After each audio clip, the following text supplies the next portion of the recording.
નમસ્તે. અમારી શાળામાં સાયન્સ ફેરનું આયોજન થયેલું છે અને જેમાં અમે ભાગ લીધેલો છે. મારું નામ પ્રજાપતિ પલ્લવી અને મારા પાર્ટનરનું નામ પ્રજાપતિ ભૂમિ.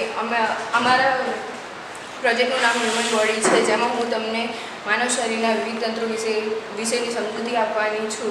સજીવનો રચનાત્મક અને ક્રિયાત્મક એકમ કોષ છે. સમાન કાર્ય કરતા કોષો ભેગા મળીને પેશી બનાવે છે. પેશીમાંથી અંગો અને અંગોમાંથી અંગતંત્રોનું નિર્માણ થાય છે.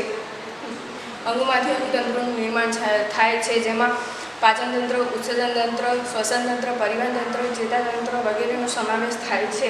જુદા જુદા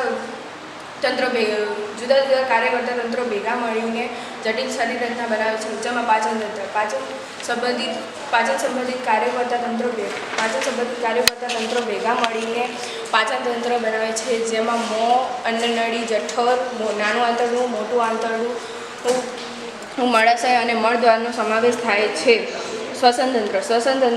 શ્વસનતંત્રમાં શ્વસન સંબંધિત કાર્યો કરતા તંત્રો ભેગા મળીને શ્વસનતંત્ર બનાવે છે, જેમાં નાક, કંઠનળી, શ્વાસનળી, ફેફસા, વાયુકોષનો સમાવેશ થાય છે. ચેતાતંત્ર જે શરીરનું નિયામકી તંત્ર છે, જે શરીરમાં આવેલા બધા કાર્યો કરતા તંત્રોનું નિયમન કરે છે. પરિવહન તંત્ર હૃદય, ધમનીઓ અને શિરાઓ ભેગા મળીને પરિવહન તંત્ર બનાવે છે. ઉત્સર્જન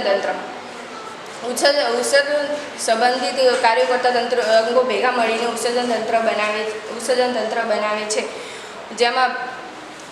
જેમાં મૂત્રપિંડ એ ઉત્સર્જન તંત્રનું મહત્વનું અંગ છે. મૂત્રપિંડની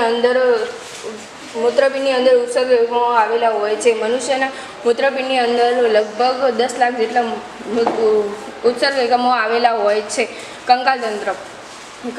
મનુષ્યનું કંકાલતંત્ર અસ્થિ અને કાસ્તીનું બનેલું હોય છે, જેમાં પાંસળી પિંજરનો સમાવેશ થાય છે. પાંસળી પાંસળીઓનું બનેલું હોય છે. મનુષ્યના શરીરની અંદર 12 જોડ પાંસળીઓ આવેલી હોય છે, જે વક્ષ બાજુએથી ઉરોસ્થિ અને પશ્વ બાજુથી કરોડસ્તંભ સાથે જોડાયેલી હોય છે.